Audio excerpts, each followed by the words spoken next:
Jangan lupa subscribe YouTube channel Metro TV News dan jangan lupa nyalakan notifikasinya.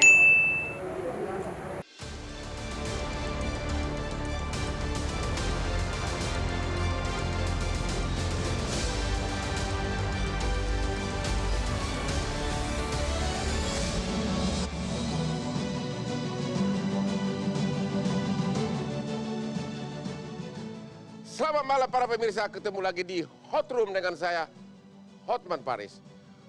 Buntut dipecahnya Dokter Terawan dari IDI, Ikatan Dokter Indonesia, telah melahirkan organisasi tandingan yang disebutkan PDSI, Perkumpulan Dokter Seluruh Indonesia. Apakah benar PDSI didirikan oleh barisan sakit hati atau para dokter yang mendukung Dokter Terawan? Dan apa akibatnya secara hukum? Apakah PDSI diakui sebagai organisasi kedokteran yang sah berdasarkan undang-undang praktek kedokteran, termasuk memberikan rekomendasi untuk perizinan praktek sebagai dokter? Inilah Hot Room antara IDI dan PDSI.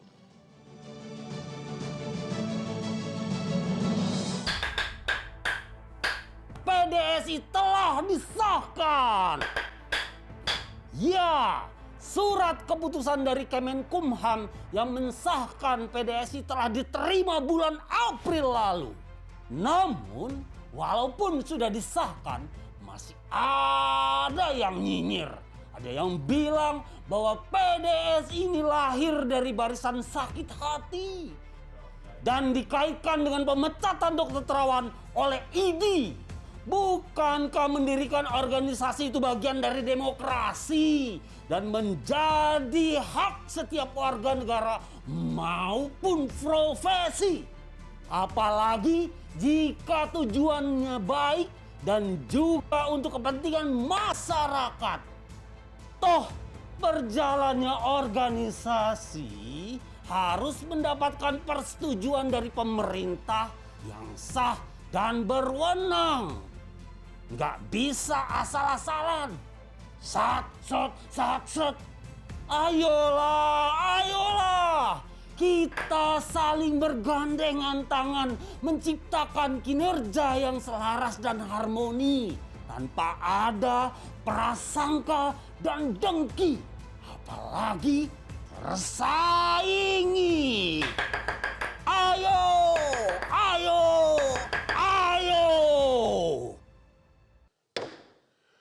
Untuk membahas topik ini telah hadir malam ini para narasumber di tengah-tengah kita. Yang pertama, Dr. Mahesa Paranadipa, Wakil Ketua Umum 2 PBID. Selamat malam Pak. Yang kedua Bapak Hermawan Saputra, Dewan Pakar Ikatan Ahli Kesehatan Masyarakat IAKMI. Selamat malam Pak. Selamat malam Pak. Di sebelah kiri saya Dr. Ervan Gustiawan, Sekretaris Umum Perkumpulan Dokter Seluruh Indonesia, PDSI. Nah, inilah yang biangnya ini. Yang keempat, Ibu Irma Suryani Caniago, anggota Komisi 9 DPR RI Partai Nasdem. Selamat malam Bu. Berikutnya Dr. Judil Heri Justam, Sekretaris Pemerhati Pendidikan Kedokteran dan Pelayanan Kesehatan. Selamat malam Pak. Berikutnya Dr. Pandu Riono, staf FKMUI, mantan pengurus PBID melalui Zoom. Selamat malam Pak Pandu. Selamat malam Pak Hotman. Oke, yang pertama saya akan tanya kepada Dr. Ervan dulu. Apakah ini bisa disebutkan sebagai organisasi tandingan daripada IDI? Ya, terima kasih Abang Hotman Paris. PDSI singkatan dari Perkumpulan Dokter Seluruh Indonesia. Ya, kami sudah memiliki SK Kemenkumham yang justru sama dengan IDI juga. Karena IDI pun terdaftar di Kemenkumham sebagai perkumpulan, Bang Yudil. Bahkan di IDI itu sekarang sejak 2020 namanya menjadi Perkumpulan Ikatan Dokter Indonesia. Ya. Jadi sebenarnya Ikatan Dokter Indonesia yang sesuai dengan Undang-Undang Praktek Kedokteran itu nggak ada perkumpulannya sebenarnya. Nah, sekarang namanya sudah ada perkumpulannya. Nah, bagi kami PDSI menjadi alternatif organisasi profesi. Jadi menurut Bapak, baik IDI maupun PBSI sama perizinannya dari sama. kementerian? Betul, sama. Yaitu apa? Ormas atau apa? Perkumpulan. Perkumpulan, Iya, oke, sebagai perkumpulan. badan hukum perkumpulan, Badan oke. hukum Terus, perkumpulan.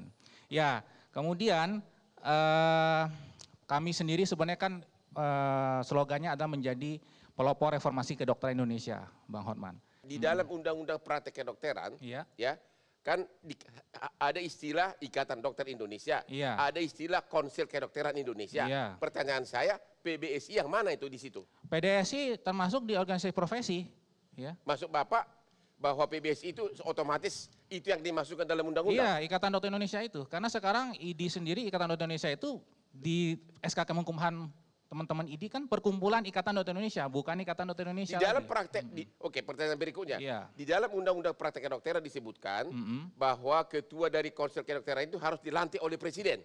Betul. Apakah PBSI sudah dilantik oleh Presiden? Enggak, kalau konsil memang di bawah negara, Pak. Ya. Konsil memang presiden yang Bedanya melantik. Konsil sama ID apa? Konsil itu lembaga negara di bawah presiden. Oke. Nah, sedangkan ID itu memang dari masyarakat, dari awal sejak berdiri pun sebenarnya dari masyarakat sendiri, dari masyarakat Jadi profesi. ID tidak perlu dilantik oleh Presiden. Iya, tidak perlu. Jadi makanya sebenarnya bagi kami maupun ID ya sama saja, kita sama-sama ormas begitu. Sebenarnya sama-sama perkumpulan ya, berbadan hukum perkumpulan tadi. Oke, sebenarnya. pertanyaan berikutnya. Di dalam Undang-Undang Praktek Kedokteran kan Majelis Kehormatan itu kan ada Iya, yang berhak memecat atau menjatuhkan skor sahabat dokter. iya. Posisi PBSI di mana di situ? Nah, saya jelaskan di sini, Bang. Ya. Sebenarnya etika itu terkait baik dan buruk. Ya. Benar dan salah itu ilmu pengetahuan. Enggak, pertanyaannya dari segi organisasi Iya, dulu. dari segi Kan organisasi. itu kan MK, Betul. Majelis Kehormatan. Betul, Itu betul. di bawah ID kan? Betul. Nah, sekarang kalau Majelis Kehormatan yang sekarang ini di bawah ID, Iya. terus MK-nya PBSI yang mana? Nah, kalau PDSI memiliki Dewan Kehormatan Etik, tetapi kami tidak ada hukuman dan segala macamnya itu. Karena tadi dasarnya tadi, Bang, etik itu baik dan buruk. Nggak Ya. mungkin kita menjatuhkan hukuman etik terkait masalah hukum perizinan misalkan. Ya. Oleh karena itu kami ingin meniru American Medical Association, British Medical Association, bahwa kami itu serikat pekerja, Bang. Ya. Kami nggak ngurusin soal perizinan, rekomendasi ujian praktek, ngurusin standar kurikulum, boleh tidaknya metode, boleh tidaknya spesialisasi baru, itu kami tidak urus. Jadi kalau ada, saya ini pengacara sering gugat dokter di Majelis Kehormatan. Iya. Kalau saya mau gugat dokter sekarang karena malpraktek, Iya. boleh nggak ke PDSI? Boleh-boleh saja. Di situ kami, Putusannya diakui. serikat pekerja, kami memposisikan diri sebagai serikat pekerja dokter. Jadi yang kami bangun itu LBH, Lembaga Bantuan Hukum. Nah itu rencananya kami mau menjadi mediator aja, Nggak, Bang. pertanyaannya, Iya. di Undang-Undang Praktek Kedokteran kan ada istilah Majelis Kehormatan. Iya, tapi itu Majelis Kehormatan Disiplin, Bang. Beda, itu di bawah konsil yang Abang bilang itu. Oh, itu di bawah konsil. Memang negara kalau itu. Jadi yang berhak Iya. memecat itu bukan nantinya tetap Majelis Kehormatan, bukan PDSI. Iya, itu tetap yang konsil tadi. Makanya kami ingin mengembalikan wewenang tadi semua ke negara, konsil dan Kementerian Kesehatan nanti, Bang. Jadi- Jadi nggak ada double standar. Jadi tenang aja, ada PDSI, mau ID kayak di pengacara juga kan. Jadi tetap SOP-nya begitu. yang mau direformasi apa? Kalau konsilnya tetap sesuai dengan Iya, undang-undang, iya. Majelis Kehormatan tetap sesuai undang-undang. Iya. Terus apa yang kalian ambil alih?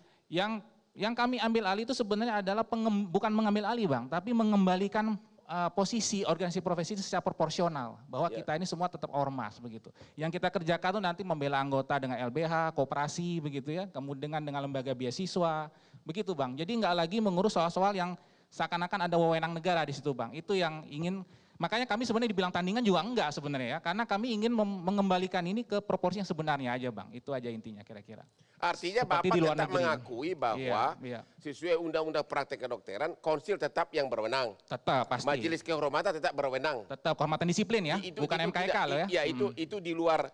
Itu di luar kami, ya Oh, pasti. di luar kalian. Mm-mm. Jadi Malah kami peranan perkuat. kalian itu gini aja, peranan kalian dibanding dengan ID sekarang apa perbedaannya?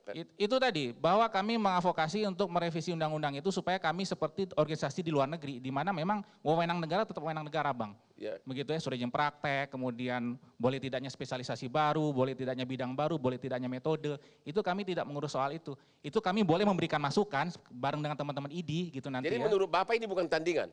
Kalau menurut saya bukan, ini bentuk lain begitu. Oke, terima kasih. Ya, reformasi. Kemudian Ya. Pak Mahesa dari ID, apakah Bapak mengakui ini PDSI? Dan apakah itu tandingan? Ya, jadi begini Bang Hotman, terima kasih. Jadi kami sampai dengan hari ini, kami Ikatan Dokter Indonesia dengan struktur yang begitu besar. ID ini rumah besar, Bang Ya. Hotman. Di dalam Undang-Undang Praktek Kedokteran, organisasi profesi itu disebutkan di situ ada 2. Ikatan Dokter Indonesia dan Persatuan Dokter Gigi. Ikatan Dokter Indonesia. Ikatan Dokter Indonesia dengan huruf besarnya Ya. dan Persatuan Dokter Gigi Indonesia. Kenapa Ya. huruf besar? Karena para senior-senior di IDI lah yang dulu menggagas terbentuknya Undang-Undang Praktek Kedokteran. Artinya Anda mau mengatakan bahwa hanya nama ID itu hanya diakui dalam undang-undang. Nggak ada nama lain gitu. Punya legal standing Ikatan Dokter Indonesia ada di dalam Undang-Undang Praktek Kedokteran. Dan Nggak ada PDSI di sana begitu. PDSI kan tadi disampaikan oleh Dr. Ervan, sejawat saya, bahwa PDSI itu kan ormas, Bang. Sampai dengan hari ini kami merasa bahwa setiap orang berhak untuk membentuk organisasi apapun. Ya. Dan perhimpunan atau organisasi yang menggunakan terminologi dokter di Republik ini tidak hanya PDSI. Ya. Banyak perhimpunan-perhimpunan organisasi yang menggunakan kata dokter. Ya. Dan kami tidak mempermasalahkan itu. Yang kami atur adalah ketika organisasi itu ingin bergabung dalam organisasi profesi yang diatur oleh Undang-Undang Praktek Kedokteran, maka kita mengikuti tata kelola organisasi yang diatur oleh Ikatan Dokter Indonesia. Oke. Seperti itu, Bang. Oke. Sepertinya katanya untuk bisa bergabung dengan PDSI, katanya harus keluar dari keanggotaan IDI. Benar nggak itu? Betul? Ya. Betul. Kalau keluar dari keanggotaan IDI, apakah otomatis izin prakteknya juga? Nah itu sesuai aturan sudah izin praktek berlaku selama surat tanda registrasi yang dikeluarkan konsil tadi yang saya bilang negara tadi berlaku, Bang. Surat izin praktek itu kan dikeluarkan dinas bukan oleh IDI. Udah pasti ya Dr. Mahesa juga mengakui itu. Jadi sebenarnya IDI itu hanya rekomendasi surat izin praktek, Bang. Ya. Kalau bagi kami rekomendasi ya boleh dituruti boleh enggak kan. Banyak juga ada beberapa teman juga buktinya kami sendiri masih praktek lah, Bang. Kita akan gitu. bahas mengenai izin praktek berikutnya. Jadi menurut Pak Mahesa, PDSI ini tidak ancaman bagi IDI dan tidak mengambil alih wewenang apapun. Bukan ancaman bagi IDI, Bang. Cuma kalau misalnya PDSI tadi membuat aturan bahwa yang bergabung dengan PDSI harus keluar dari IDI, yang rugikan anggota. IDI tidak dirugikan dalam hal ini. Kita tetap konsisten menjalankan amanah daripada Undang-Undang Praktek Kedokteran untuk menjaga standar-standar profesi kedokteran, untuk menjamin mutu pelayanan kepada masyarakat yang dilakukan oleh anggota IDI.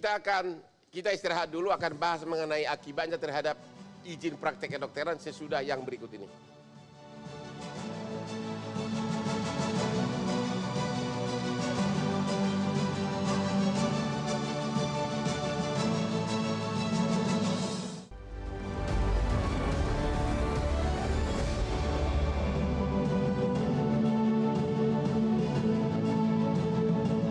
Ketemu lagi di Hot Room, Bapak Dr. Judil Heri.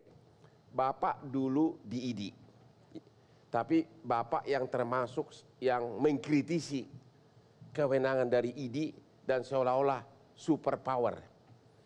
Bapak bisa uraikan apa yang salah dengan IDI ini selama ini? Kami tidak terkait dengan adanya PDSI maupun IDI. Ya. Ketidakpuasan anggota IDI terhadap kewenangan IDI yang berlebihan itu sudah dirasakan sejak paling tidak tahun 2013. Ya. Ketika itu IDI berusaha meloloskan dokter-dokter yang tidak lulus uji kompetensi. IDI berusaha meloloskan dokter-dokter yang tidak lulus uji kompetensi. Tapi ditolak oleh Dr. Pandu yang sebagai ketua Kolegium Dokter Primer Indonesia. Dr. Pandu dipecat. Sehingga IDI membentuk pengurus baru untuk menggampangkan, memuluskan upaya meloloskan ini. Itu. Jadi artinya kami menilai ada kewenangan IDI yang berlebihan. Misalkan Undang-Undang Praktek Kedokteran menyebutkan bahwa organisasi profesi adalah IDI. Kami harus mengatakan itu adalah keliru. Tidak lazim undang-undang menyebutkan nama organisasi. Bagaimana kalau organisasi pecah? Bagaimana kalau dia berganti nama? Nggak lazim. Dan saya harus mengatakan tidak ada contohnya di negara manapun di dunia ada produk legislasi ataupun regulasi yang menyebutkan nama organisasi sebagai organisasi profesi menurut undang-undang. Tidak ada contoh. Yang kedua, yang kami kritisi adalah kolegium. Kolegium itu dijadikan under bawah IDI, subordinat dari IDI. Padahal dimanapun di dunia, kolegium itu independen. Kolegium itu mengurus pendidikan, IDI mengurus profesi, etika, praktek, dan kesejahteraan anggota. Dia berbeda. Masing-masing harus jalan sendiri. Bisa terjadi mekanisme check and balances. Ya. Tapi kalau ditempatkan di bawah ID, jadi ID pun ikut merambah ke bidang pendidikan. Dan ini tidak tepat. Jadi kalau tadi diloloskan yang tidak kompeten, Ya. yang salah bukan ID-nya tapi oknumnya, Pak. Gimana itu, Pak? Nah itu bagaimana kalau yang memberhentikan Dr. Pandu itu ketua umum ID, SKI dari PBID, bagaimana kita bilang kita bisa? Oke, kalau gitu kita tanya kepada Dr. Pandu, ya, apa yang terjadi terhadap diri Pak Dr. Pandu? Halo? Ya. Apa benar ID itu meloloskan? Terima kasih. Apa benar Hotman. ID meloloskan dokter-dokter yang tidak kompeten dan apa yang terjadi kepada Bapak? Waktu itu saya menjadi Ketua Kolegium Dokter Primer Indonesia. Ya. Yaitu salah satu adalah memberikan sertifikat kompetensi dokter yang tentunya yang sudah lulus ujian kompetensi dokter. Tetapi seperti diketahui, banyak fakultas kedokteran yang didirikan di Indonesia itu tidak bermutu. Tidak sesuai dengan kualitas yang dihasilkan. Sebagian besar motivasinya adalah uang, komersialisasi pendidikan dokter. Dan kemudian sebagian, tidak terlalu banyak sebenarnya, tidak lulus. Bahkan sampai berkali-kali 5-6 kali ujian kompetensi tidak lulus. Karena tidak lulus, tidak bisa diberikan sertifikat kompetensi dokter. Bila tidak punya sertifikat kompetensi dokter, maka tidak bisa terdaftar dalam Konsil Kedokteran Indonesia. Bila tidak bisa terdaftar, tidak bisa diizinkan untuk praktek. Karena untuk melindungi kepentingan keselamatan masyarakat Indonesia itu sendiri. Ya. Dan waktu itu pengurus PBID, Dr. Zainal, itu dan kawan-kawan tentunya, termasuk salah satu pengurusnya juga sekarang jadi ketua ID, mengharapkan dibantu dalam tanda petik. Waktu itu saya bilang saya bantu, saya mentoring, dan kemudian ada ujian khusus bagi mereka.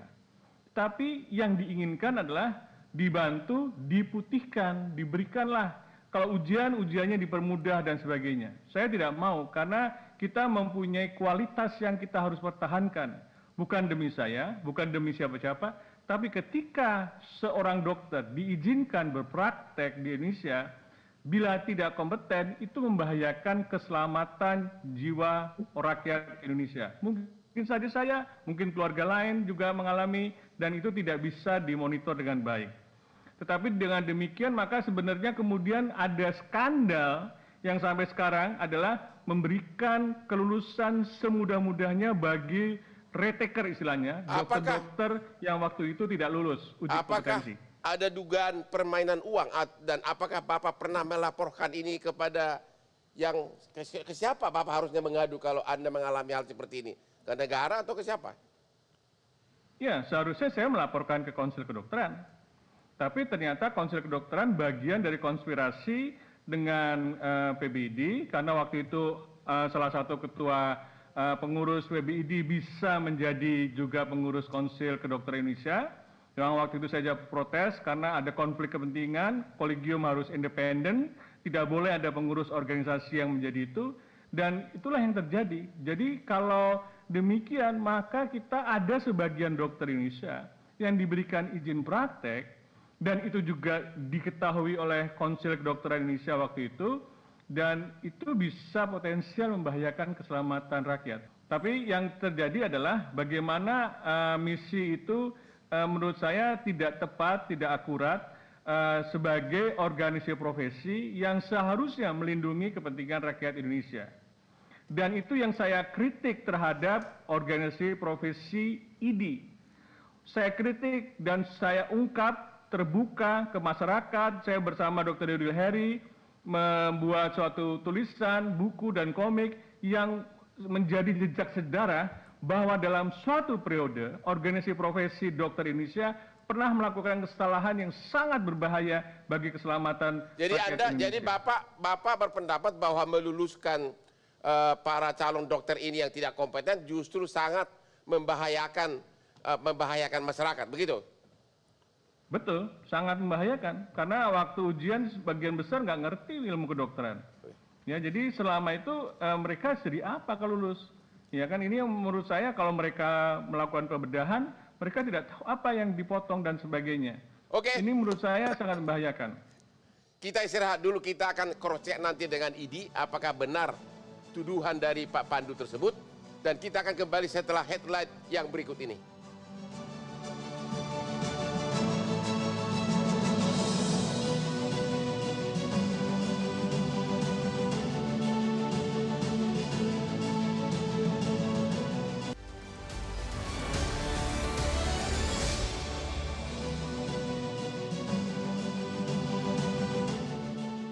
Temu lagi di Hot Room.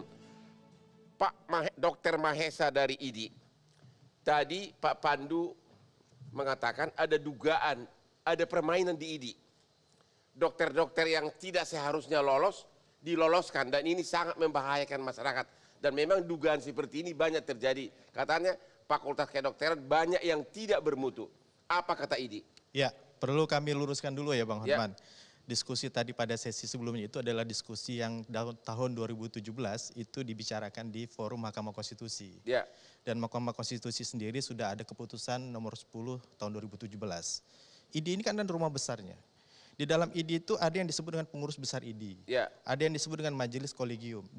Di dalam majelis kolegium itu membawahi kolegium-kolegium. Ada banyak kolegium, Bang Hotman. Semua mekanisme-mekanisme yang dibuat oleh kolegium, perhimpunan, seluruh komponen di dalam ID, diatur dengan tata kelola yang diatur oleh ID dan majelis-majelis. Kalau kembali ke topik yang tadi. Kalau misalnya ada dugaan-dugaan seperti itu, pada saat yang tadi disampaikan, ID itu tidak bekerja sendiri, Pak Bang Hotman. Dalam menguji mahasiswa lulusan Fakultas Kedokteran yang saat itu adalah entry exam, berbeda dengan sekarang statusnya adalah exit exam berdasarkan Undang-Undang Nomor 2013. Itu ID berkoordinasi dengan Konsil Kedokteran, berkoordinasi dengan Kemenkes, berkoordinasi dengan stakeholder yang lain. Tadi kata disuruh dipermudah agar cepat lulus. Tidak betul seperti itu, tidak betul. Tidak betul dipermudah. Semuanya ada mekanisme, semuanya dibicarakan. ID total membantah tuduhan dari Dr. Pandu. Betul, karena kalau itu memang benar sudah dipertanggungjawabkan dengan stakeholder dan sudah dipertanggungjawabkan di Muktamar ID. Oke, Pak Hermawan, komentar Bapak. Baik atas PDSI maupun atas dugaan permainan meloloskan yang tidak mampu jadi dokter. Baik, pertama antara ID dan PDSI. Saya pikir dua-dua ini dibolehkan oleh undang-undang untuk berserikat dan berkumpul sesuai dengan konstitusi kita. Sebagai organisasi. Sebagai organisasi, pasal 28.3. Artinya sampai di tahapan pengakuan Kementerian Hukum dan HAM atas nama negara, maka wajar dan boleh ada organisasi yang memang seminat dalam hal ini adalah perkumpulan dokter dan juga ada Ikatan Dokter Indonesia. Terkait kewenangan berdasarkan Undang-Undang Praktek Kedokteran, ada nggak kaitannya? Ada kaitannya ketika berbicara organisasi profesi. Sampai pada Kementerian Hukum dan HAM belum bisa kita katakan organisasi profesi yang diakui. Karena membutuhkan dua legitimasi Bang Hotman.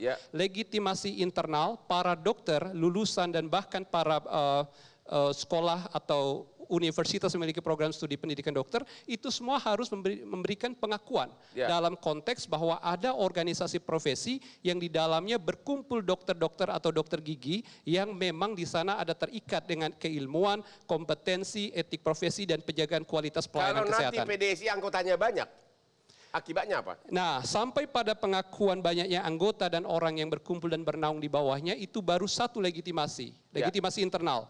Legitimasi yang kedua adalah legitimasi eksternal. Siapa? Yaitu pemerintah sendiri, bukan Kementerian Hukum dan HAM lagi, tapi Kementerian Kesehatan. Dalam hal ini yang membidangi urusan di bidang pelayanan kesehatan. Nah, kita melihat ini problemanya di Indonesia, ini banyak sekali organisasi profesi di bidang kesehatan, kurang lebih ada 26 organisasi profesi. Dan semua itu diatur oleh undang-undang. Undang-undang praktek kedokteran ini salah satu dan ini yang paling tua. Tapi ada Undang-Undang Nomor 38 2014 tentang praktek keperawatan, Undang-Undang tentang keperawatan, Undang-Undang tentang kebidanan, Undang-Undang tentang tenaga kesehatan Nomor 36 tahun 2014 yang kesemua undang-undang ini dalam pasal-pasalnya mengatakan bahwa organisasi profesi yang diatur oleh undang-undang itu cukup satu dan hanya satu yang diperbolehkan.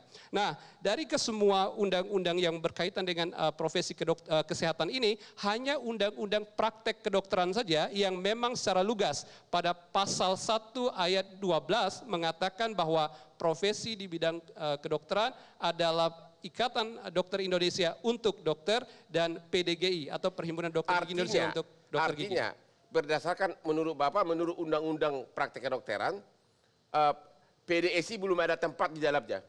Belum, sehingga saat ini yang masih diakui sebagai organisasi profesi adalah IDI. Karena ini kan undang-undang, begitu kuat sekali. Nah, keterkaitan dengan pelayanan kesehatan juga akan berimbas panjang, karena banyak sekali turunan regulasi. Dan saya menyebutkan tadi itu semuanya undang-undang. Belum dalam peraturan pemerintah, belum dalam peraturan menteri, dan turunan hingga kepada peraturan di daerah. Kita tanya dulu ke Ibu DPR kita yang terhormat, Ibu Irma. Menurut Ibu, yang diakui berdasarkan Undang-Undang Praktek Kedokteran itu benar nggak hanya IDI? PDSI nggak ada tempat sama sekali? Itu kan omongan beliau. Oh beda lagi nih. MK itu tidak boleh serta-merta menyatakan bahwa hanya IDI yang diberikan hak untuk menjadi salah satu perkumpulan kedokteran di Indonesia. Karena MK melanggar hak azazi manusia. 3 tujuan didirikannya IDI. Yang pertama, kesejahteraan anggota untuk memadukan segenap potensi kedokteran dari seluruh Indonesia, menjaga dan meningkatkan harkat, martabat serta kehormatan profesi kedokteran. Saya nggak melihat IDI melakukan itu, karena banyak sekali dokter-dokter yang sebenarnya ketakutan ya dengan IDI. Yang kedua, pengembangan anggota, mengembangkan ilmu pengetahuan dan teknologi kedokteran. Lah, Dokter Terawan, saya nggak bela Dokter Terawan, tapi Dokter Terawan memiliki satu pengembangan ilmu pengetahuan yang seharusnya itu bisa disupport oleh IDI, itu tidak disupport, malah kemudian diacak-acak ya, dikatakan tidak segala macam lah menurut saya, dan itu harusnya itu disupport. Bagaimana caranya itu bisa menjadi legal. Dan ketiga, melindungi anggota, meningkatkan kesejahteraan rakyat Indonesia untuk menuju masyarakat sehat dan sejahtera. Nah, kalau memecat dokter yang sudah berkompeten itu untuk poin 3 itu juga nggak masuk di situ. Jadi menurut saya memang harus dibubarkan. Pertanyaan saya Bu, secara juridis formal dalam Undang-Undang Praktek Kedokteran, benar nggak tertulis hanya satu organisasi kedokteran yaitu IDI? Secara juridis formal dulu, terlepas kalau Ibu tadi kan mengutarakan de facto perbuatan. Secara juridis formal benar nggak itu? Itu ada, tapi menurut di Indonesia boleh dilanggar gitu? Boleh dilanggar sepanjang bermanfaat bagi kemanusiaan. Dokter itu punya sumpah kedokteran loh. Punya sumpah kedokteran bahwa mendahulukan kepentingan nyawa manusia. Siapapun dia. Jangan main pecat-pecat. Yang kedua, ada lebih dari 2.000 mahasiswa kedokteran yang seharusnya dilindungi oleh IDI untuk bisa praktek, tapi nggak dilindungi kok. Perlu ini bukan? Mungkin. Padahal, mohon maaf, seharusnya IDI berbicara dengan dikti. Karena apa? Karena uji kompetensi itu hanya uji administrasi. Mereka sudah lulus dari fakultas kedokterannya masing-masing. Kalau memang fakultas kedokteran itu tidak diakui, bubarkan. Pemerintah melalui Menkumham bubarkan itu yang namanya fakultas kedokteran tersebut. Kenapa? Karena tidak berkompeten, seperti yang Pak Panduryono bilang tadi. Bubarin, jangan boleh berdiri. Kalau masih boleh berdiri, ya mereka harus boleh praktek. Keempat, saya mau bicara lagi. Silakan. Saya sebenarnya tidak ada urusan dengan Dokter Terawan dan lain sebagainya. Saya ingin sampaikan begini, IDI sebaiknya mengoreksi diri. Tidak elitis, tidak arogansi, dan kemudian bisa menjadi wadah bagi semua dokter-dokter di Indonesia untuk bisa mengembangkan potensinya, melindungi anggotanya, bukan menjadi momok. Loh ini semuanya takut kok, saya banyak bicara sama dokter-dokter ketakutan semua sama IDI kok. Nah ini yang saya bilang, IDI harus mulai merendahkan dirinya untuk membuat semua anggotanya itu merasa terlindungi. Itu yang harus dilakukan. Kalau itu dilakukan tidak ada yang namanya PDSI, ini nggak akan timbul. Kenapa undang-undangnya Ibu tidak revisi? Kan kita akan revisi. DPR. Kita akan revisi. Akan kita revisi. Revisi kira-kira arahnya bahwa IDI bukan satu-satunya, begitu? Iya.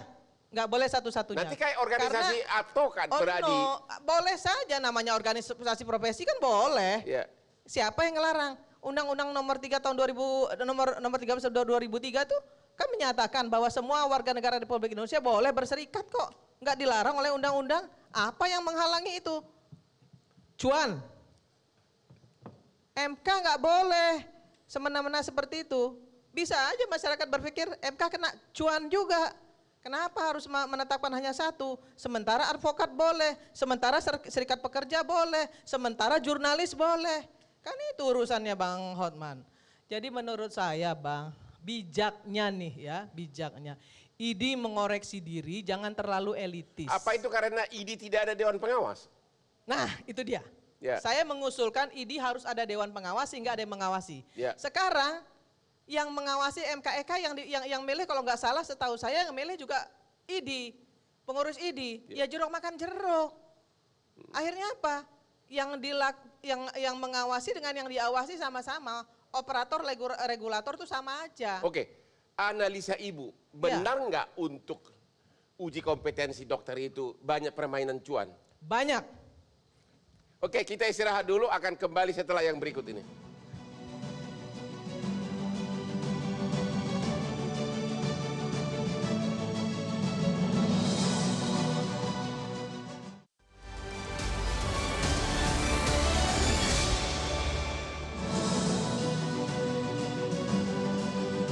Kembali lagi di Hot Room. Sebelum saya tanyakan ke ID soal permainan cuan tadi, saya mau tanya dulu kepada Julie Heri. Bapak kan sudah dokter senior. Benar nggak banyak permainan uang untuk meluluskan uji kompetensi di ID? Saya mendengar. Tapi mendengar, tapi saya nggak punya bukti. Oh, mendengar tapi tidak ada bukti. Ya tentu kalau permainan uang mah susah dibuktiin, Pak. Saya jelaskan sedikit. Masalah uang ya. Ini salah satu yang perlu dikritik. Ya. Dokter untuk mendapat izin praktek harus punya rekomendasi ID. Ya. Di seluruh dunia itu nggak ada aturan begitu. Nggak ada medical association yang punya hak memberikan rekomendasi izin praktek. Nggak ada. Hanya di Indonesia? Hanya di Indonesia. Dan untuk diketahui, saya punya bukti, informasi. Bahwa ada seorang dokter spesialis untuk memperoleh rekomendasi harus membayar 7 juta lebih. 7 juta? 7 juta lebih. Padahal yang harus dibayar harusnya hanya iuran anggota yang cuma 30.000 per tahun, sekaligus 5 tahun, berarti cuma 150.000. Tapi ini 7 juta, saya punya bukti. Oke. Nah kemudian satu lagi Pak, mengenai yang juga kami kritisi adalah pengertian ID organ tunggal. Itu pun nggak ada regulasi di luar di manapun. Tapi menurut saya pemerintah itu sudah menyadari dan DPR sudah menyadari. Undang-undang itu kan 2004. Ya. Kemudian DPR dan pemerintah membuat Undang-Undang Pendidikan Kedokteran nomor 20 tahun 2013. Ya. Itu disebutkan di sana dikoreksi pengertian unit profesi. Dan disebutkan unit profesi adalah organisasi yang memiliki kompetensi di bidang kedokteran atau kedokteran yang diakui pemerintah. Itu jadi ada dua definisi di Undang-Undang Praktek Kedokteran dan Undang-Undang Pendidikan Kedokteran. Tapi sayangnya pemerintah nggak berani menerapkan itu. Ya. Takut sama ID. Ya, karena kuasanya begitu besar. Satu lagi, di Undang-Undang Keperawatan dan Undang-Undang Kebidanan, Undang Keperawatan itu nomor 38 tahun 2014 tidak disebutkan organisasinya. Kata-kata begini, organisasi profesi perawat adalah wadah yang menghimpun perawat secara nasional dan berbadan hukum sesuai dengan ketentuan peraturan perundang-undangan. Demikian juga di Undang-Undang Kebidanan nomor 4 tahun 2019. Organisasi profesi bidan adalah wadah yang menghimpun bidan secara nasional dan berbadan hukum sesuai dengan ketentuan perundang-undangan. Jadi pemerintah pun dan DPR sudah menyadari keliru. Oke. Untuk menyebut ID sebagai Terima kasih Pak. Terima kasih. Satu pertanyaan singkat. Benar nggak menurut Bapak juga bahwa untuk uji kompetensi kedokteran di ID ada permainan dugaan sogok menyogok? Yes or no? Itu saya dengar ya ada. Terima kasih. Ya. ID sudah 4 orang di ruangan ini yang mengatakan itu. Dokter Pandu, Dokter Julie Heri, anggota DPR kita Ibu Irma, Dokter Efren mengatakan terjadi dugaan sogok menyogok agar uji kompetensi dokter. Ini bagaimana nasib kami rakyat ini kalau ternyata dokter itu lolos hanya karena nyogok gitu? Ya, sedikit informasi Bang Hotman. Sekarang itu calon dokter yang akan turun melayani masyarakat dia harus melewati namanya uji kompetensi mahasiswa program profesi dokter. Di mana itu? Yang diselenggarakan oleh Fakultas Kedokteran dan dalam pengawasan langsung dari Kementerian Pendidikan. Tapi kan untuk lolos izin praktek kan harus ada rekomendasi dari ID. Tadi abang tanya tentang uji kompetensi, tidak bicara tentang ini. Sekarang saya tegaskan tentang uji kompetensi dulu yang abang hormat tanyakan. Sekarang terkait ID aja, ID. Artinya tadi kalau tuduhan tentang suap menyuap, sekarang ini uji kompetensi itu Fakultas Kedokteran di bawah pengawasan. Kalau ID bagaimana? Keterlibatannya apa? ID masuk dalam LAMPTK sekarang, ya kan? Jadi semua kebijakan-kebijakan terkait dengan pendidikan kedokteran pun dilibatkan, ada perwakilan Agar saja. seseorang bisa praktek kedokteran, ID harus mengeluarkan rekomendasi. Karena ada dalam Undang-Undang Praktek Kedokteran. Untuk mengeluarkan rekomendasi itu ada permainan sogok menyogok. Oh tidak ada bang, itu kan diatur dengan tata kelola organisasi. Ya memang pengaturannya nggak ada, tapi de factonya bagaimana? Sudah 4 orang tadi nih, semua ini 3 dokter, 1 anggota DPR. Betul, kalau saya belajar S2 hukum juga, kalau siapa yang menuduh dia harus membuktikan kan? Gitu kan? Pak Judin Heri ada bukti katanya. Ya silakan ditunjukkan saja. Kalau memang itu ada bukti maka itu akan kita evaluasi. Tapi dari segi budaya Indonesia, apa Bapak yakin memang bersih total ID itu? Ini kan udah bagian dari budaya kita, permainan cuan-cuan-cuan gitu. Kewajiban kita untuk menjaga semua proses itu berjalan dengan baik. Tapi Bapak sebagai orang Indonesia, bisa nggak mengharapkan di Indonesia itu ada lembaga yang total clean? Kita tetap optimis untuk menjaga itu, Bang. Tapi Bapak yakin atau tidak? Perlu pengawasan, evaluasi lebih lanjut. Bapak yakin atau tidak kejadian? Oh saya yakin Bang dengan tata kelola organisasi. Saya yakin dengan tata kelola organisasi. Pak Hermawan gimana? Jadi beliau ini mengatakan ID itu bersih. Bapak? Tadi ada 2 ya saya lihat diskusinya, itu ada yang berkaitan dengan Undang-Undang Pendidikan Dokter nomor 20 tahun 2013 terkait dengan exit exam, ini yang menyangkut kompetensi tadi. Tetapi ada Undang-Undang Praktek Kedokteran nomor 29 tahun 2004. Jadi semua adalah undang-undang, bahkan filosofi kenapa organisasi profesi bidang kesehatan ini cenderung satu, dan bahkan di keperawatan, kebidanan, tenaga kesehatan semuanya satu. Hanya bedanya Undang-Undang Praktek Kedokteran menyebut lugas bahwa profesinya adalah Ikatan Dokter Indonesia. Yang lain menyebut satu. Kenapa satu? Karena di dalam Undang-Undang Kesehatan nomor 36 tahun 2009 itu ada bab mengenai malpraktek ya, atau medical error yang kesemua itu memiliki konsekuensi hukum. Itu kita akui memang di undang. Tadi Bu Irma juga mengatakan memang di Undang-Undang Praktek Kedokteran hanya ada istilah ID. Itu kita akui dan itu yang mau dirubah. Pertanyaannya tadi, tolong dulu Bapak jawab, budaya kita itu kan sudah bagian dari budaya dugaan suap menyuap gitu loh. Bapak bisa mengharapkan di ID itu bersih? Semua organisasi apapun, jangankan organisasi profesi, organisasi sosial, politik, keagamaan sekalipun selalu ada potensi itu. Jadi dan itu menyangkut oknum. Bapak juga yakin ada suap menyuap di ID untuk meloloskan orang agar bisa praktek dokter? Secara oknum boleh jadi ada. Boleh jadi ada. Secara oknum, tetapi orang. mekanisme organisasi yang meminimalisir itu secara Bagaimana profesi. caranya tidak ada dewan pengawas? Tetapi kan ada dewan etik, bahwa perilaku yang menyimpang seperti suap menyuap itu juga diatur secara etik, dan di situ kan ada dewan etik secara profesi, dan itu semua akan menjadi masalah kalau dilaporkan. Berapa persentase besar nggak suap menyuap ini untuk meloloskan dokter agar bisa praktek? Sama halnya, saya tidak memiliki bukti berapa besaran itu, tetapi perasaan Bapak sebagai orang Indonesia. Sorry Bang Otman, sedikit. Ya. Kalau masalah dewan etik itu kan cuma bisa bicara masalah etik, tapi nggak bicara masalah cuan. Ya. Itu aja omongan saya. Oh gitu. Kalau ada anggota yang melaporkan, misalnya bahwa dia harus meloloskan sesuatu bakal berani sesuai dengan anggota melaporkan nama ID bos. Inti nggak usah ngomong seperti itu. Berani melapor Pak. Anggota itu takut banget dengan ID. Ya itulah, Gak bakal kita ada kan yang berbicara berani. 2 sisi. Ada sisi normatif organisasi, ada sisi pengelolaan organisasi yang menyangkut oknum tanda kutip pengurus. Nah ini kan yang menyangkut Pak Pandu situasi Yono yang udah diceritakan ketawa-tawa, tadi. udah hampir senyum tuh. Karena Pak udah Pandu, tahu. ya, ya, Pak Pandu kan kuasa pengurus yang lama. Pak Pandu, Pak Pandu seberapa parah suap menyuap di ID tersebut, dugaan suap menyuap? Kelemahan dari pengurus dari organisasi ID tidak pernah ada diperiksa oleh akuntan publik. Padahal menghimpun dana banyak dari anggotanya. Dan dana-dana lain yang juga dianggap legal seperti pendidikan kelanjutan, seperti iklan atau sponsorship kalau ada kegiatan. Itu PBD banyak menghimpun, tapi apakah diperiksa uangnya kemana, kepada siapa? Lihat aja bajunya Dokter Mahesa, bagus sekali, ada namanya, ada logonya, dan itu kayak baju militer tuh. Itu pasti baju seragam yang juga dibeli dari dana. Ini baju bayar sendiri Dokter Pandu. Iya, tapi bisa saja enggak kan? Tapi janganlah menganggap bahwa Anda semuanya bersih karena tidak pernah diperiksa oleh angkutan publik.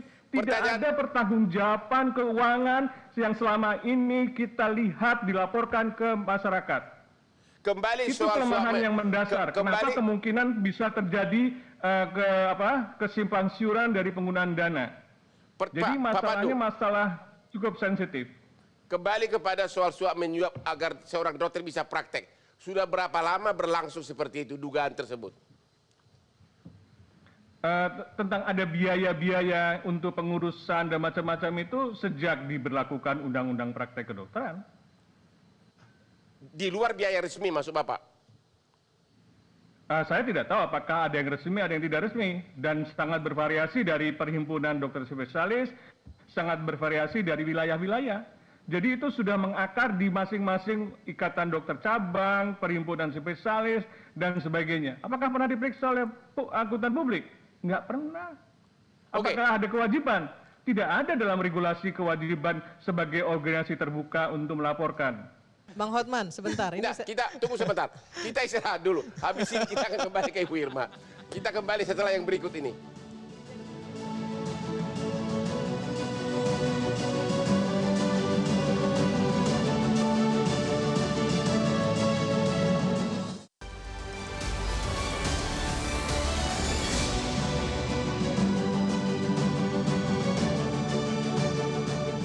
Kembali lagi di Hot Room.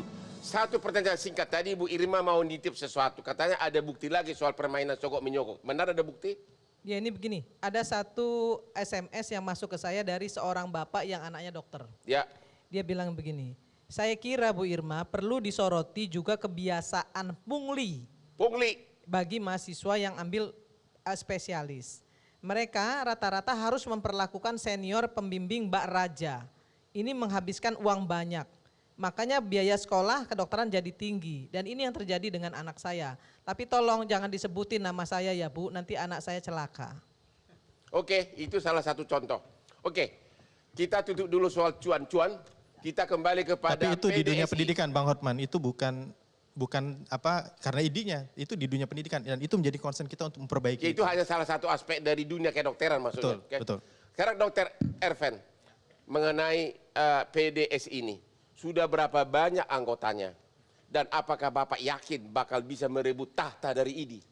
Sekali lagi kami bilang kami bukan merebutan tahta. Yeah. Kami tidak ingin memiliki wewenang sebesar ID. Sekali lagi itu. Dan kami tidak mewajibkan dokter Indonesia untuk masuk ke kami. Nggak ada kewajiban lagi masuk. Apa benar bahwa untuk masuk PDSI harus keluar dari ID? Iya itu harus. Karena itu. Kalau keluar berarti izin prakteknya juga kecabut? Enggak akan. Karena kan tadi sekali lagi Dinas Kesehatan, pemerintah yang mencabut bukan ID. Tapi ID kan hanya rekomendasi. Ya, pemerintah kan hanya ngeluarin izin kalau ada rekomendasi dari ID. Tapi itu kalau kita tafsiran secara hukum ada juga teman-teman sejawat yang akhirnya keluar juga izin praktek tanpa rekomendasi itu ada Bang Hotman. Oh bisa juga? Ada rekomendasi dari perhimpunannya mungkin atau sudah ada makanya kami pun udah masih berapa praktek banyak? sampai sekarang. Udah berapa banyak anggota PDSI? Ya 34 provinsi sudah ada cabangnya. Kemudian berapa cabang? 34 cabang provinsi sudah ada. 34 gitu ya. Provinsi sudah ada. Ya, terus anggota berapa orang? Kalau anggota selalu nambah ya tiap hari ya. Intinya tapi nanti kami lantik lah nanti ada lah nanti Bapak di media sekarang, begitu. Bapak sendiri sudah keluar dari ID? Sudah. Harus itu. Izin karena secara prinsip dari mana? izin praktek dari dinas masih kesehatan masih berlaku. Kalau ID nanti mencabut rekomendasi akibatnya apa? Saya lihat di aturan SIP saya tetap berlaku sepanjang STR saya yang dikeluarkan Konsil Negara tadi masih berlaku. Oh begitu? Iya, makanya kami sama sekali tidak takut perihal itu. Nggak takut Bapak nanti dianggap tidak punya izin karena praktek tanpa izin 3 tahun penjara? Tidak. Dan ini penjara itu sudah direvisi oleh MK. Sekarang sudah pidana denda aja Bang Hotman. MK sudah merevisi itu 2007. Makanya sebenarnya revisi Undang-Undang Praktek Kedokteran memang udah harus. Karena MK pun sudah pernah merevisi pasal-pasal penjara itu. Dan kemudian saya ingin klarifikasi juga ya, putusan MK itu belum pernah loh tentang ketunggalan ID loh. Kebetulan saya Dr. Judil dulu menggugat ke MK. Jadi MK itu berharap ID bisa berubah dengan ada RT-nya sendiri sebenarnya tanpa mengubah undang-undang. Itu bunyi putusannya sebenarnya. Dan salah satu putusan MK itu adalah mengatakan pengurus ID itu nggak boleh rangkap di konsil yang negara tadi. Dan itu akhirnya Presiden Jokowi memberhentikan waktu itu salah satu ketua umum ID yang menjabat waktu itu. Dan tapi beliau melawan Jokowi juga, melawan Presiden. Akhirnya menggugat juga di pengadilan walaupun kalah ya. Jadi intinya bahwa sebenarnya MK pun itu anti monopolistik itu Uni.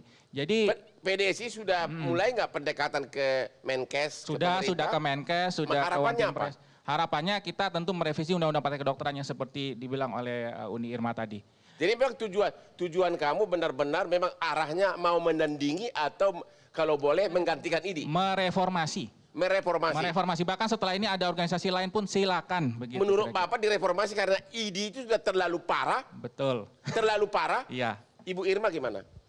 Ya kalau saya sih melihat situasi hari ini harusnya Hermawan Saputra ini melindungi orang-orang yang dipecat ID. Karena beliau kan fungsinya adalah ahli kesehatan masyarakat. Nah sementara dokter-dokter yang dipecat ini kan orang-orang yang berguna untuk masyarakat. Anda harus lindungi, gitu loh ya. Kami dari Komisi 9 meminta Anda untuk melindungi orang-orang yang dipecat ID yang punya kompetensi yang dipecat. Karena mereka punya tanggung jawab moral terhadap manusia. Sesuai dengan Undang-Undang Kedokteran. Itu aja pesan saya. Ya, oke, terima kasih. Silakan Pak Judil. Nanti saya tanggapi. Sebentar, habis ini. Begini, ada hal yang perlu kita sorot. Dengan Undang-Undang Praktek Kedokteran, ID sudah memonopoli dunia kedokteran. Berarti harus dirubah undang-undangnya. Betul. Nggak ada pilihan lain. Saya cerita dikit, harus memonopoli. Dari mana? Dari mulai kolegium yang dibentuk oleh ID, lalu pendidikan P2KB, kedokteran berkelanjutan, lalu praktek kedokteran. Yang belum dikuasai adalah pendidikan undergraduate. Ya. Sekarang ID sedang mengajukan RUU pendidikan kedokteran. Oh, mau diperluas kekuasaannya? Diperluas sampai undergraduate.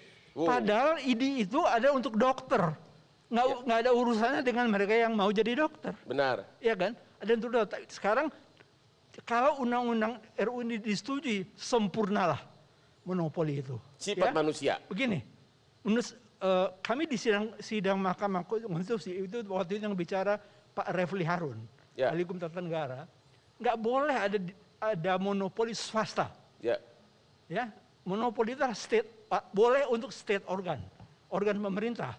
Kan ditujukan untuk kepentingan masyarakat. Oke, terima kasih Pak. Sekarang Pak Hermawan atas tudingan banyak dokter-dokter pejuang yang dipecat karena mengkritik, termasuk dokter Pandu tadi. Bapak kan harusnya melindungi mereka. Kenapa malah Bapak berpihak ke ID?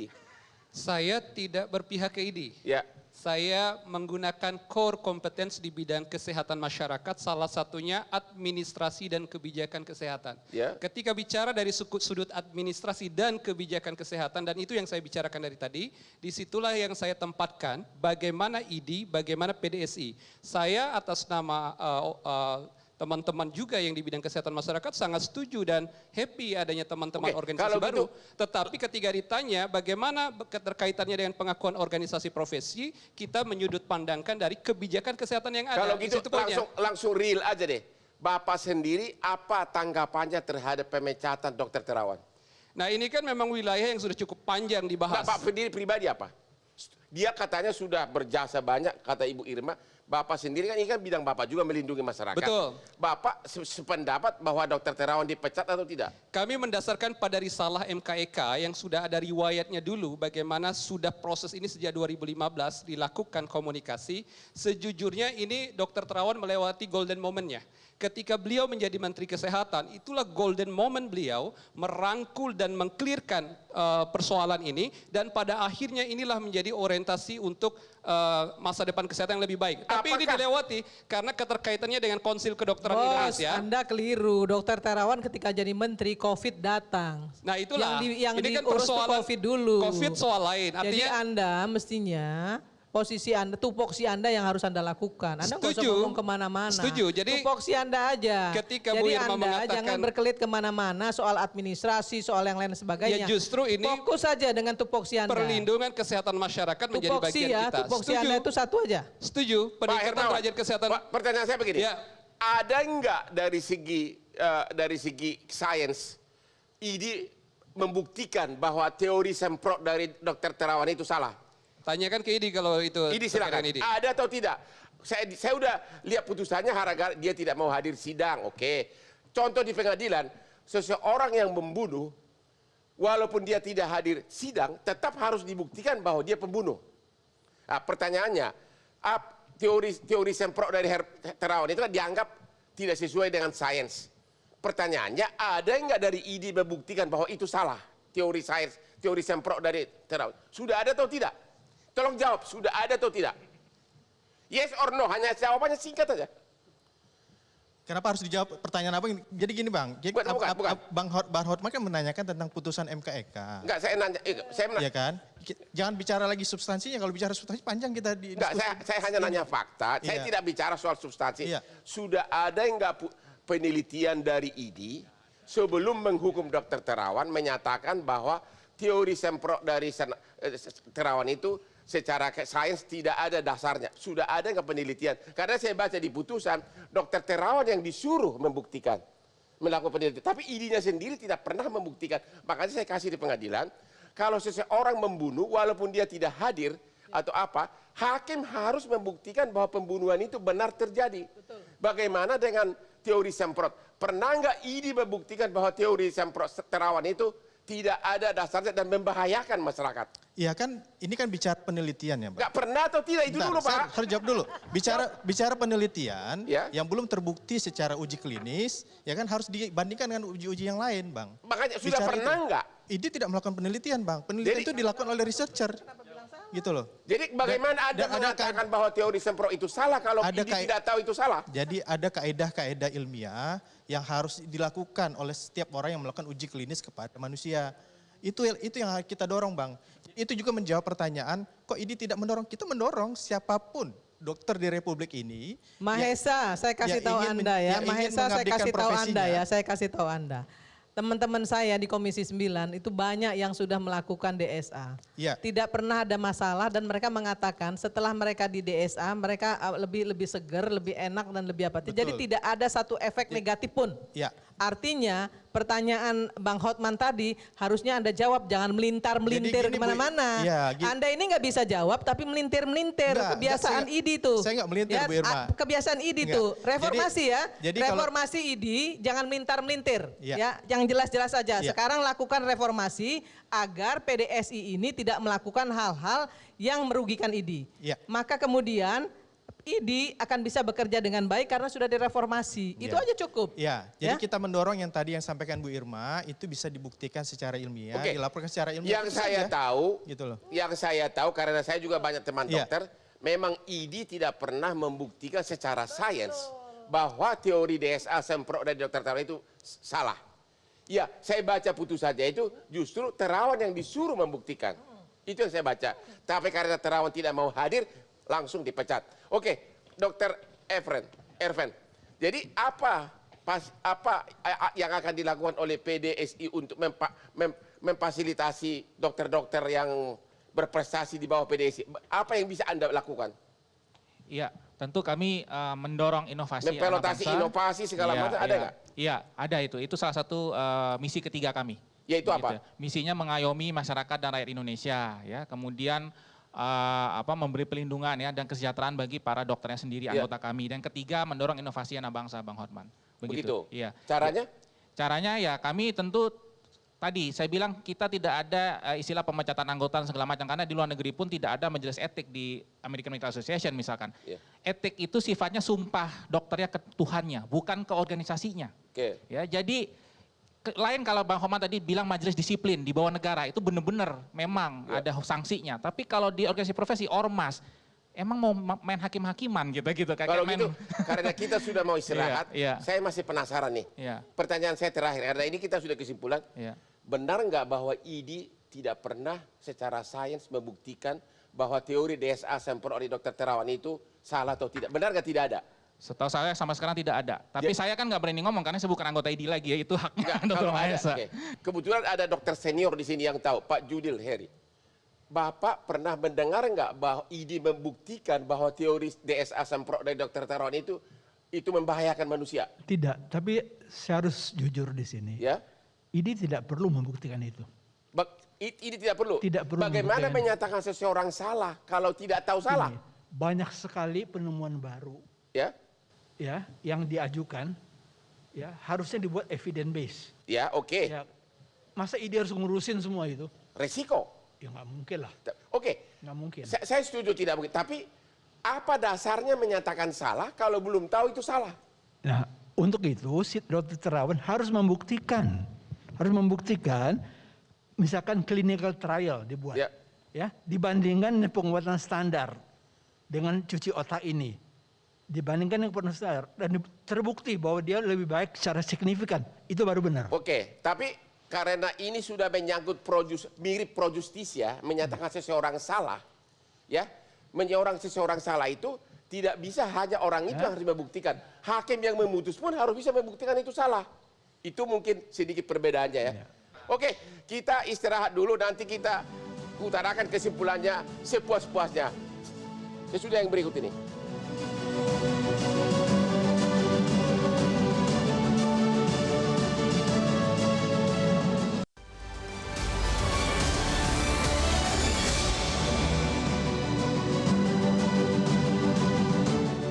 Pemirsa, tibalah kita ke segmen kesimpulan. Saya minta kepada para narasumber memberikan kesimpulan 1 menit, terutama fokus ke arah apakah PDSI ini merupakan ancaman atau bakal mengambil alih kewenangan IDI. Silakan Pak Mahesa. Terima kasih Bang Hotman. Kami harus sampaikan bahwa Ikatan Dokter Indonesia yang dibentuk di tahun 48 Muktamar pertama kali itu menggabungkan 2 organisasi besar dokter di saat itu menjadi satu organisasi profesi, yaitu Ikatan Dokter Indonesia.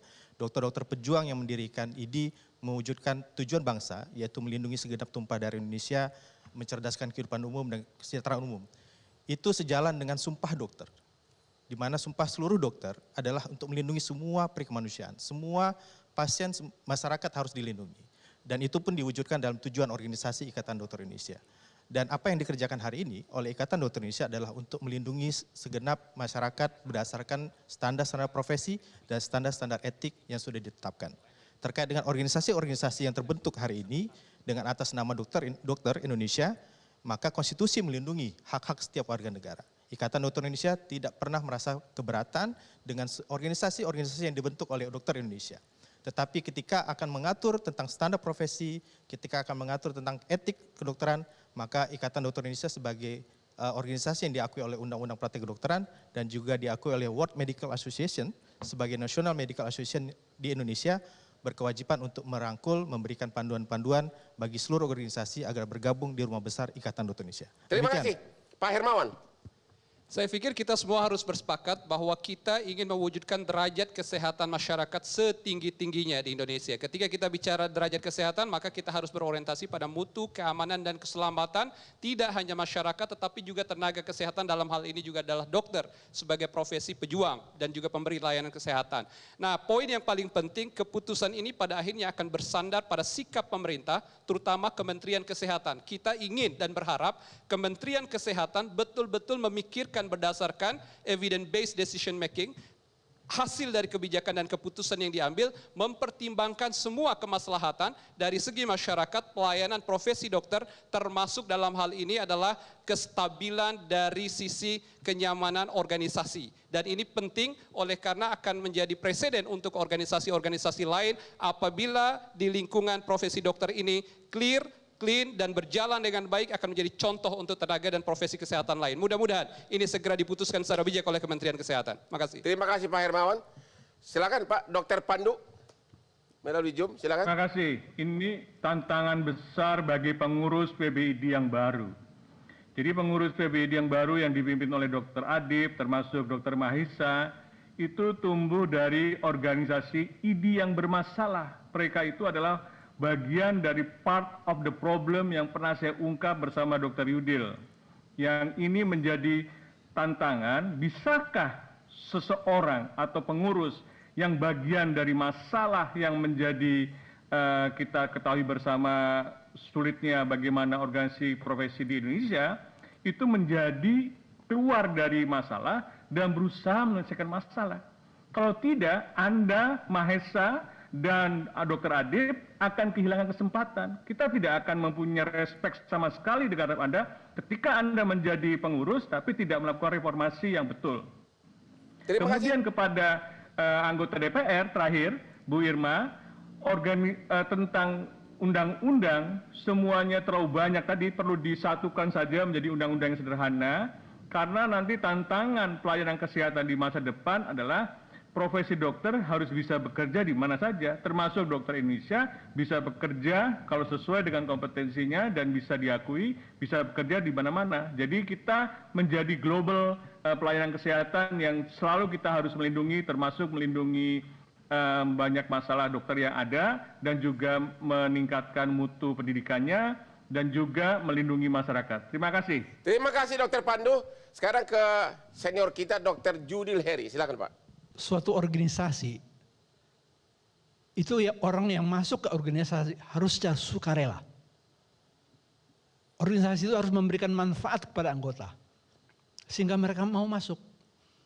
Dalam kasus ini ada keterpaksaan. Lehernya dokter tergantung kepada rekomendasi izin praktek dan sertifikat kompetensi. Itu tergantung di situ. Tanpa itu matilah dia. Waktu di sidang Mahkamah Konstitusi itu kami banyak mengemukakan keluhan dokter-dokter muda yang ikut uji kompetensi, UKMPD, uji kompetensi mahasiswa profesional. Lalu untuk mendapat sertifikat kompetensi harus bayar lagi 300.000. Padahal itu cuma selembar kertas yang ditandatanganin. 10.000 dokter tiap tahun yang ini. Nah, jadi harus nah, di ID itu tidak sukarela. Jadi saya nggak masalah, ID mau berjalan, PDSI mau, tapi orang masuk dengan sukarela, bukan karena keterpaksaan. Terima kasih. Oh ya, maaf, satu lagi. Ya. Di Amerika, American Medical Association itu anggotanya tidak lebih dari 20% dokter Amerika. Tidak wajib? Tidak wajib. Boleh aja tidak menjadi anggota. Atau menjadi anggota anggota organisasi negara bagian. Di negara bagian tertentu punya organ dokter. Dia boleh masuk sana. Tidak ada paksaan untuk masuk American Medical Association. Terima kasih Pak Judil. DPR kita yang terhormat Ibu Irma. Iya, saya meminta kepada Kemenkumham sebelum ada revisi Undang-Undang Kedokteran itu, maka kemudian untuk STR tidak perlu lagi mendapatkan rekomendasi dari ID. Langsung pemerintah yang memutuskan. Sehingga ID gitu ya tidak berhak lagi memecat orang atau membolehkan atau tidak membolehkan, memberikan izin atau tidak memberikan izin kepada seorang dokter ingin praktek. Cukup dari Kementerian Kesehatan saja. ID boleh merekomendasikan tapi bukan sebagai syarat mutlak. Nah tadi yang disampaikan oleh Pak Pandu Riono, terima kasih Pak Pandu, ini akan kami sampaikan juga ke DPR untuk bisa segera juga dilakukan. Terima kasih banyak informasinya. Nah saya juga ingin menyampaikan kepada Mahesa Pranadipa, Anda masih muda ya, Anda harusnya bisa melakukan reformasi, menjadi garda terdepan untuk melakukan reformasi. Jangan anak muda itu justru berpikir dan berbuat ortodok. Yang sudah lalu ya sudah lakukan perubahan signifikan sehingga ID itu tidak menjadi momok. Nah kemudian yang terakhir adalah biarkan anggota itu memilih, ya memilih organisasi mana yang mau dimasukinya. Seperti yang disampaikan Dr. Judil tadi bahwa tanpa anggota ID itu bukan siapa-siapa. Tanpa anggota pun yang PDSI juga bukan siapa-siapa gitu ya. Jadi itu juga perlu digarisbawahi sehingga masing-masing organisasi baik PDSI maupun ID tidak punya arogansi.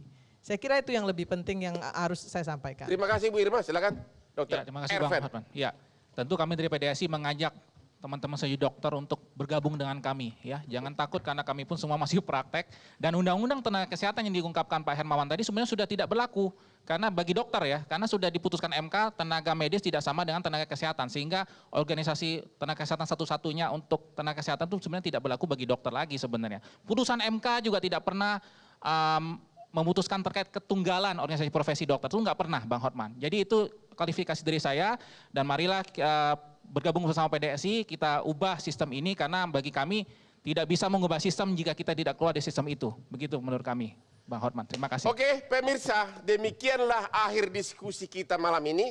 Kami mengucapkan terima kasih banyak kepada para narasumber. Dan pemirsa jangan lupa menonton acara ini, Hot Room, setiap hari Rabu jam 21.30 di Metro TV. Hanya yang hot-hot di Hot Room.